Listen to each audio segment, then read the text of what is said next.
Boleh dong. Nggak apa-apa.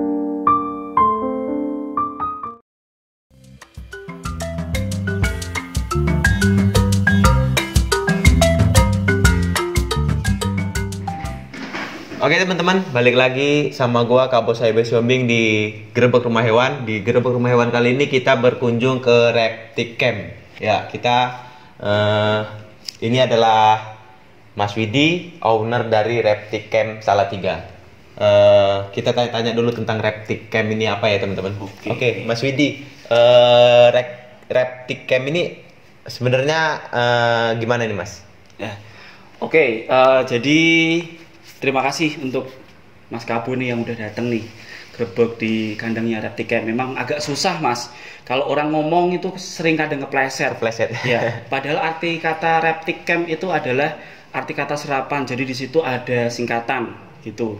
Kalau kita bicara reptik itu repnya itu reptil. Reptil. Nah, kemudian itu ada kata C-nya itu di situ C-nya itu adalah kolubrid. Kolubrid. Nah, kalau kita bicara camp itu adalah CA-nya Candoya, M-nya itu Morelia, P-nya itu pet gitu. Oh, reptil, kolubrid, Candoya, Morelia, pet. Tak pikir itu Reptic Camp itu campnya itu camp tempat apa gitu loh, tempat ngecamp kayak gitu. Tapi bener Mas Kabo, bener juga. Begitu. Jadi maksudnya adalah kita sebagai tempat untuk apa namanya hewan-hewan kita itu ada di satu tempat dan kita pelihara dengan baik gitu. Oh iya benar.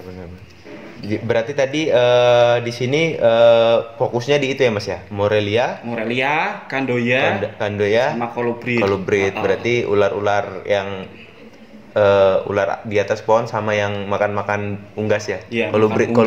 Kalau kolubrid itu apa sih Mas? Kolubrid itu adalah ular asli Indonesia begitu. Kolubrid. Kalau Candoya itu adalah boa lokalnya Indonesia. Boa lokalnya Indonesia. Sama yang satu lagi Morelia itu adalah ular asli dari pedalaman di Papua, Irian, begitulah. Oh ya, berarti di sini fokusnya itu sama ular-ular yang asli Indonesia ya? Asli Indonesia. Asli Indonesia. Kenapa tuh Mas? Motivasinya apa tuh Mas? Oke.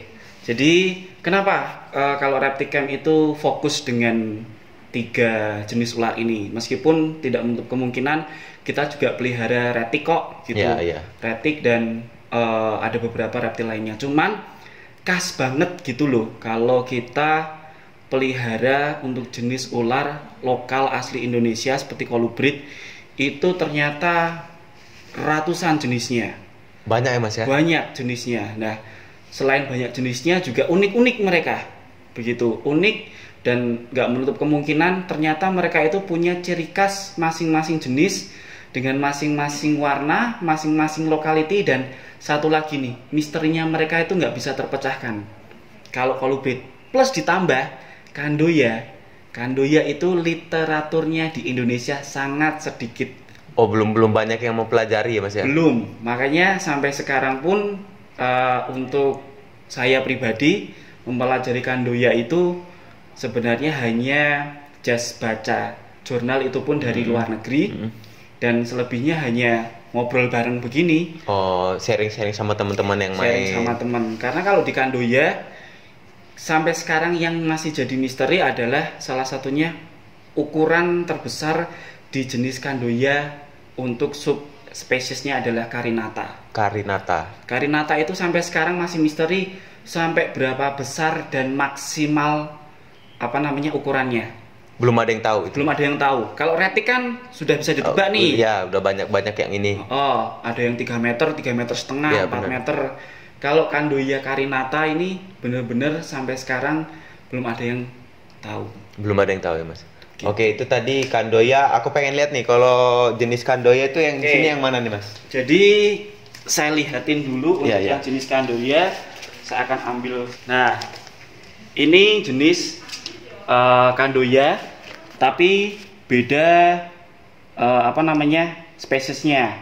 Yang di tangan kanan saya ini Candoya Carinata. Kalau di tangan kiri saya ini adalah jenis Candoya paulsoni tasmai, atau orang lebih nyebutnya gampangnya adalah Halmahera begitu. Oh, ini Halmahera, Mas ya. Iya.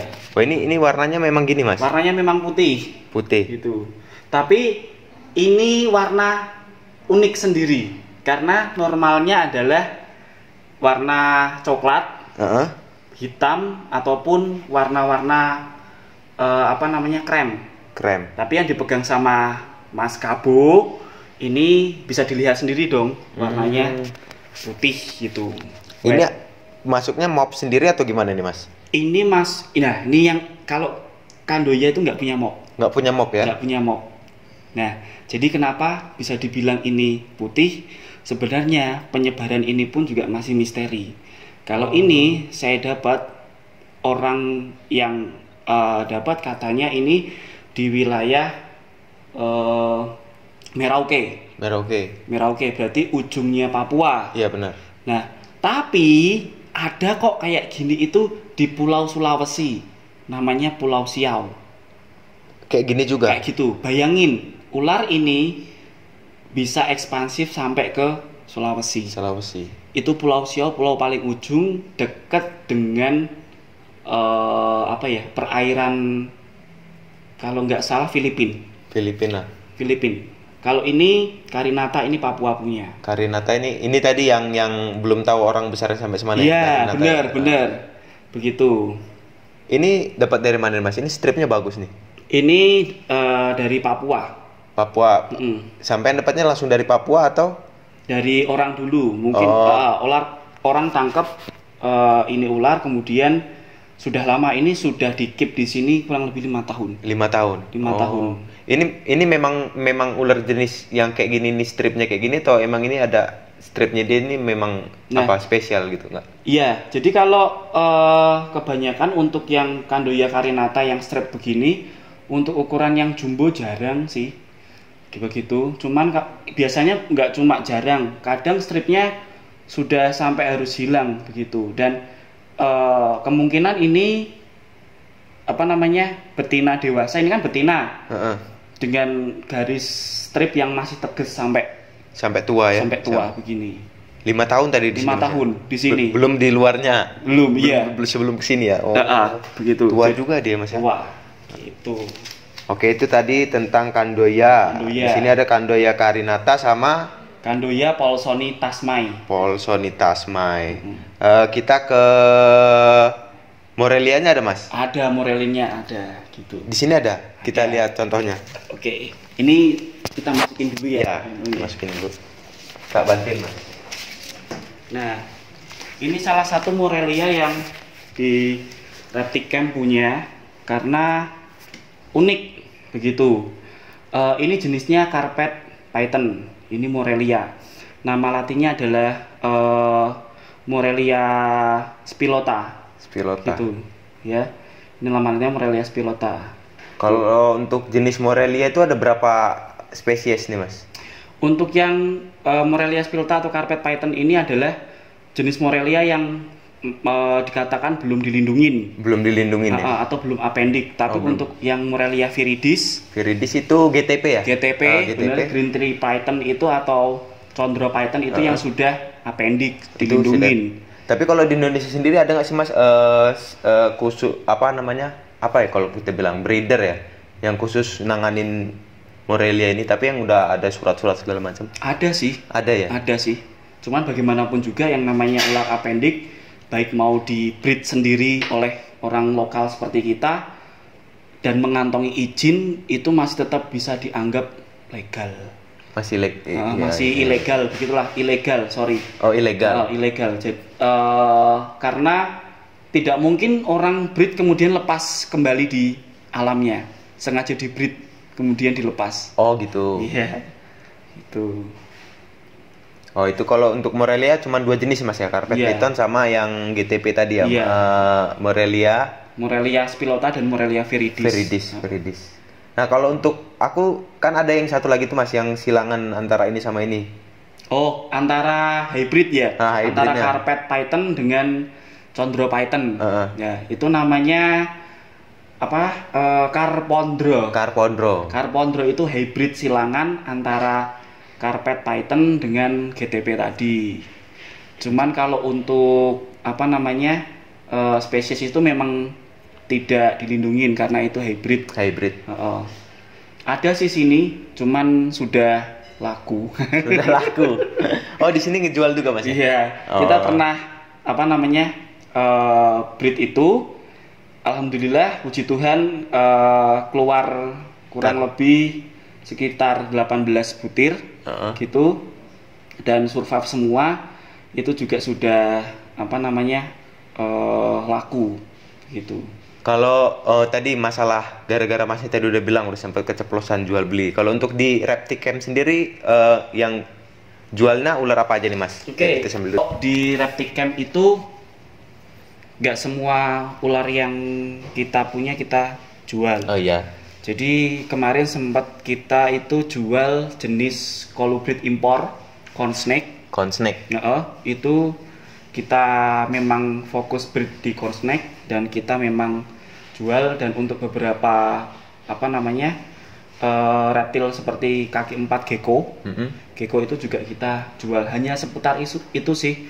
Untuk yang koleksi-koleksi sendiri sampai sekarang belum ada yang pernah kita jual. Oh iya. Gitu. Nah tapi teman-teman mungkin ada yang pengen nih gara-gara ngeliat video ini, atau memang dia mau cari ular, pengen punya reptil dari Repticam, bisa hubungin Repticam lewat apa nih Mas? Bisa add Instagramnya langsung. Add Instagramnya. Di sini nih temen nih Instagramnya, nanti bisa langsung di add dan di chat aja langsung sama Mas Widi ya. Iya. Sama Mas Widi tanya-tanya apa aja yang ada di Repticam untuk reptil. Tadi ada ular, corn snake kalau yang kemarin ya, sama gecko juga ada ya Mas. Nah itu teman-teman ya kalau yang mau cari-cari reptil untuk petnya. Oke, kita tadi sudah Morelia sudah, yang tadi Candoya sudah, yang satu lagi. Nah, ini yang paling disuka, colubrid. Colubrid. Pasti teman-teman semua di sini yang nanti nonton channelnya Mas Kabo, nonton kasnya colubrid ini yang mesti sering dipantengin nih. Untuk colubrid, soalnya colubrid lagi rame di Indonesia. Lagi rame ya. Di Jawa Mas Kabo. Di Jawa ya bener. Oke. Kita masukin dulu ini. Oke. Nah, colubrid. Karena mungkin colubridnya ada beberapa yang istimewa. Mas Kabo mau bedah semua nggak nih atau mau? Gini aja deh, kita stop dulu sampai di sini. Kita siapin dulu tempatnya Mas ya. Oke. Kita siapin dulu, kita siapin ular-ularnya di depan biar kita kulik tentang colubrid di Repticam. Oke teman-teman. Kita udah balik lagi. Tadi udah kita prepare. Ini kayaknya terlalu banyak kalau mau dibahas semua satu persatu. Di sini ada 3 jenis colubrid yang mau kita bahas satu persatu ya teman-teman. Oke Mas, kita mulai aja dari yang mana nih kira-kira? Oke. Kita dari yang ini dulu nih. Oke, ya. Ini mungkin teman-teman sebelumnya sudah tahu. Cuman ini karena bener-bener jadi ular favorit. Ini saya punya colubrid yang istimewa. Ini adalah ular kopi albino. Albino ya Mas ya? Iya, ini ular kopi albino dan ini asli dari Salatiga. Jadi ini WC-an Salatiga.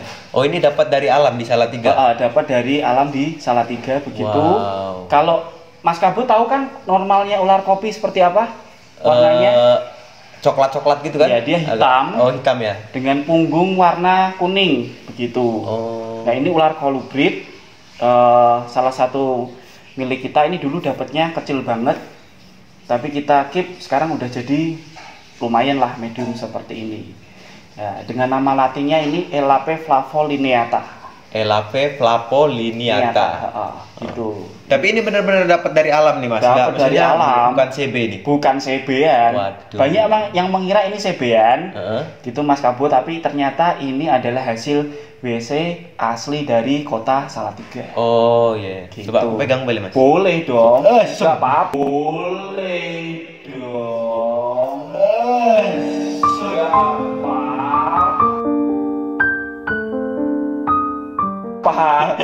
Wah, dia nyetrek teman-teman, aku kaget. Tapi nggak apa-apa, udah biasa.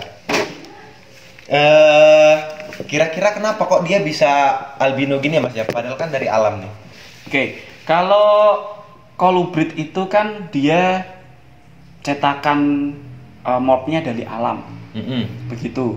Jadi mungkin kalau ini didapat dari Salatiga, mungkin saya percayai di Salatiga juga ada indukan dan satu pasang yang albino juga, yang albino sama juga ya. Meskipun kalau di dalam kolubrid albino itu adalah kodom ya, tapi bisa jadi kalau kita mau coba breed kolubrid kolubrid albino dengan kolubrid yang normal, itu tetap ada yang bawa headnya. Bawa gen lah istilahnya. Bawa gen gitu. Ini termasuk albino yang masuk tipe yang temen. Temen itu untuk albino dengan mutasi yang paling sempurna. Kalau ada satu lagi namanya T+ Mas Kabu. Temin sama T+. Kalau yang T+, kalau yang T+ itu perubahan mutasi albino, cuman dia belum keseluruhan. Oh, seperti ini ya, apa namanya? Aku lupa namanya. Yang bisa berubah lagi itu apa namanya? Kaliko. Seperti kaliko, beda lagi. Kalau kaliko beda lagi. Beda lagi. Jadi kan banyak tuh, ada yang kita sebut mop ya. Mop itu kan ada yang dominan, ada yang tidak dominan. Iya. Seperti kaliko, asantik, melanistik, santik, kemudian satunya itu apa? Saya lupa namanya itu belum tentu mesti bisa mempengaruhi apabila itu dibreed. Berarti gennya tidak kuat ya istilahnya ya. Paling jelas itu untuk albino. Gitu. Kalau albino kan karena dia tinggi untuk warna merah dan warna kuningnya, begitu. Oke. Ada maaf, satu lagi saya ingat, pied. Ya. Pied. PIED itu entah bacanya pit atau pied. Gitu. Ya, saya lupa itu pied. Pied itu adalah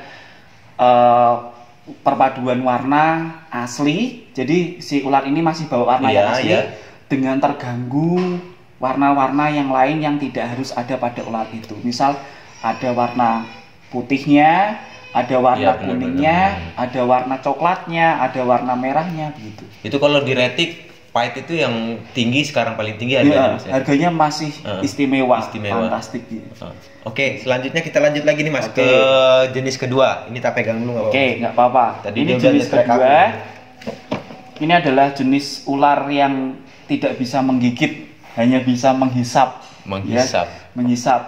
Ini ular siput, Pareas carinatus. Pareas carinatus, tapi dia memiliki mop melanistik alias full black, hitam. Biasanya kalau di alam apa tuh Mas? Coklat ya. Coklat, dan warnanya ada yang seperti coklat terang kayak tanah. Iya. Gitu. Nah, kalau yang ini full black, full sampai ke perutnya, lidah dan matanya. Ini ular ini pemakan siput, teman-teman, ya. Jadi ini ular yang sebenarnya paling aman. Cuman kalau mau dibilang ini ular buat pemula, keep aja ular Pareas carinatus. Sebenarnya salah, teman-teman, ya. Pareas carinatus ini atau ular siput ini dia makannya atau cari makannya kalau mau keep itu benar-benar harus dia ambil yang namanya ini, seperti siput lintah. Kalau mau dilihat, ini siput lintah ini ya. Jadi kalau mau keep ini harus benar-benar disayang Mas Kabu gitu. Makannya nggak sembarangan ya Mas ya. Ini sudah ikut di kandang kurang lebih hampir 6 bulan. 6 bulan ada di Reptic Camp ya. Ada di Reptic Camp ini. Nah, yang spesialnya dari ular ini apa nih Mas? Hitam aja, hitam pekat dia. Hitam pekat. Kalau kayak di kolubrid impor itu Mexican Black King Snake. Kayak MBK tapi ini versi Indonesianya. Iya, ini versi lokalnya. Gitu. Wah, keren. Oke, yang selanjutnya ada lagi Mas. Yang selanjutnya ini saya masukin dulu. Ini yang selanjutnya ini dipegang nggak apa-apa Mas? Nggak apa-apa. Oke. Nah, selanjutnya mungkin teman-teman semua di sini ada yang pernah keep sebelumnya, cuman saya tertarik saja dan suka dengan bentuknya. Kita keluarin dulu. Nah, kita mau cari tutup aja nih. Sebenarnya nggak apa sih. Oh mas, hati-hati mas. Nah, ini adalah Boiga. Ini kolubrid, ini Boiga irregularis.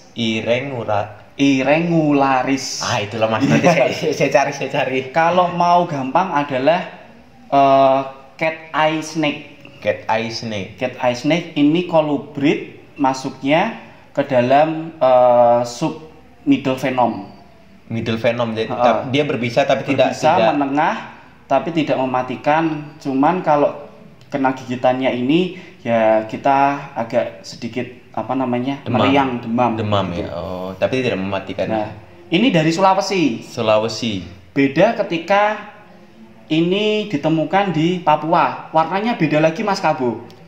Beda lagi warnanya. Berarti dia tergantung lokality juga ya? Benar, tergantung lokality. Papua itu ada 2. Warna merah, cetar benar-benar merah dengan warna coklat kehitaman. Kalau yang Sulawesi itu ada 3. Oh, ada 3. Tapi saya lupa lokalitinya semua. Nah, kalau ini Sulawesi yang saya punya ini adalah warnanya lebih ke merah pink-pinkan semua seperti itu. Nah, kalau ada juga yang warna kuning, tapi bukan albino Mas Kabu. Iya. Dia memang warna kuning seperti kuningnya tembaga kuningan.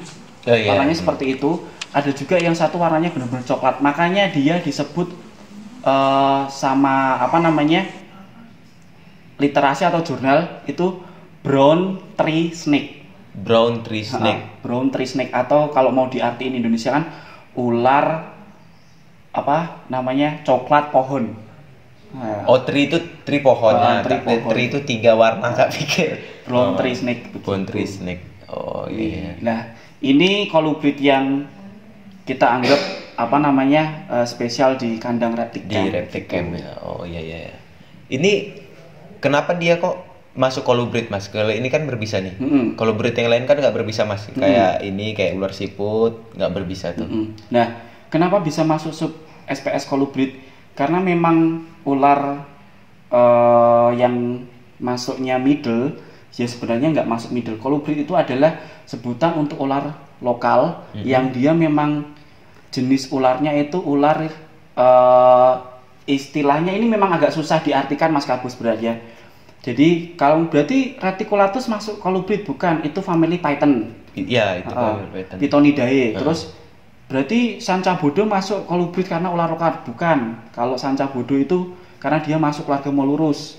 Gitu. Berarti bisa dikatakan ular apalagi?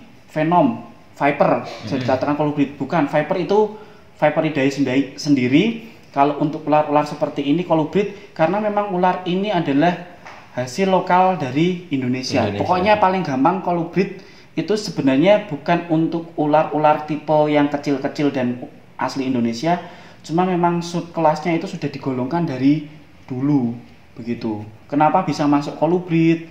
Kenapa bisa masuk keluarga selain kolubrid itu ada keluarga seperti mock viper, Mas Kabu pernah tahu mock? Itu bisa masuk ke keluarga yang lain. Maksudnya Natricidae. Memang sudah ada kelasnya dari ini ya. Sudah ada kelasnya gitu.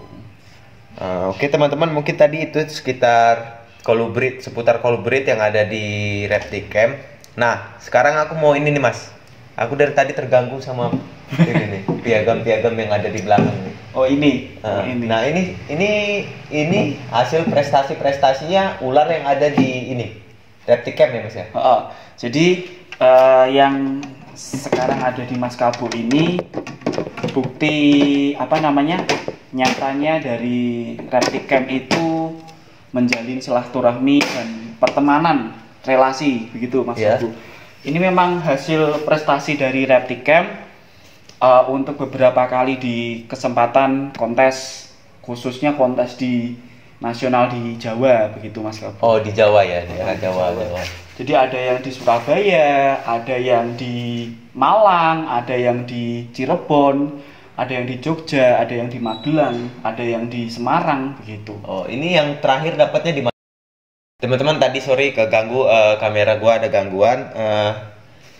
Tadi udah nyampe di piagam-piagam ini ya Mas ya. Aku nanya tadi terakhir ini dapatnya di Surabaya. Di Surabaya. Surabaya. Oh. Surabaya itu kelas apa nih Mas? Kelas Kandoya. Kandoya. Mm-mm. Tapi memang kalau untuk Reptic Camp sendiri, kalau untuk kontes-kontes ikutnya yang kelas ini ya, Kandoya. Kelas Kandoya, kelas Kolubrit itu wajib kita Wajib ikut. turun. Wajib turun. Oke. Kalau untuk kelas Kandoya itu apa aja Mas yang masuk Mas? Yang masuk seperti ini tadi ya? ya, yang tadi saya pegang di tangan kanan itu yang sudah sering juara. Itu sudah sering juara. Ya, yang coklat tadi ya, Iya. yang strip itu. Terakhir itu juara nasional kontes kota Yogyakarta. Ini pialanya, ini dapat juara kedua. Juara 2 di kelas Kandoya. Ini Nasional ya Mas ya? Nasional. Ini nasional kota, piala wali kota. Piala Wali Kota. Piala wali kota. Berat itu Mas kasih nama nggak? Kasih nama. Siapa itu? Namanya PPW. PPW itu. Itu kalau aku dengar dia itu maskotnya di sini ya? Iya, benar, maskotnya. PPW. Maskotnya Reptic Camp itu, cikal bakalnya Reptic Camp itu ya PPW itu. Oke, balik lagi ke kontes nih Mas. Kalau Kolubrit itu ada yang dari luar juga nggak sih Mas? Ada Kolubrit impor. Itu kalau untuk lawan terberatnya dari ular-ular yang ada di Indonesia apa Mas kalau kontes biasanya? Kalau kontes di Kolubrit impor itu disendiriin kan Mas. Oh, memang ada kelas bedanya. Ada yang impor, ada yang lokal. Lokal sama impor. Nah, impor itu kalau sudah ketemu dengan jenis Kolubrit yang dia genetiknya scales, tahu scales? Scales itu gimana? Yang tanpa sisik. Oh iya, nggak ada sisiknya gitu. Nggak ada sisik. Itu biasanya sudah auto juara sih. Oh gitu ya. Oh itu. Cuman kalau sekarang yang scales memang sudah agak turun trennya. Ganti untuk yang impor itu trennya tahun sekarang masih belum diketahui nih untuk jenisnya gitu. Tapi kalau untuk Reptic Camp sendiri nggak terlalu fokus ke impor ya Mas? Nggak terlalu. Kita lebih cinta untuk yang lokal karena memang unik. Karena memang nggak kalah juga ya yang Kolubrit dari Indonesia untuk ke ini ya. Iya. Sama yang kayak tadi apa namanya? Pareas kita juga ternyata punya ular yang hitam pekat sama pekat. seperti, karena kalau kayak Mexican Black King Snake itu kan dulu kan sempat wah keren nih punya Mexican Black King Snake kan kayak keren. Ternyata Indonesia juga punya ya Mas ya? Punya, ini ada ini. Nah, bahkan sampai lidahnya hitam. Lidahnya hitam, matanya hitam begitu. Matanya hitam. Nah, cuman akan lebih boom lagi kalau jenis Pareas ini ditemukan yang albino Mas Kabur. Yang albino. Yang albino. Sampai sekarang belum ada yang dapat atau yang pernah lihat untuk jenis Pareas carinatus yang albino. Oh, gitu. Oke, mungkin itu aja Mas, kita ngobrol-ngobrol seputar Reptic Camp ya. Reptic Camp yang fokus di dunia Morelia, Kandonia sama Kolubrit, aku lupa. Semoga Reptic Camp makin kedepannya makin dikenal orang, makin jaya, makin banyak koleksinya dan makin banyak menangin lomba-lomba nasional. Kalau ada lomba internasional, kalau bisa turun juga. Wah, mantap. Terima kasih atas waktunya Mas. Terima kasih juga atas sharing-sharingnya. Banyak ilmu tadi yang bisa didapetin kita di sini. Jangan lupa untuk like video ini, share video ini, dan komen teman-teman tentunya biar rame, dan subscribe channel gua. Dadah.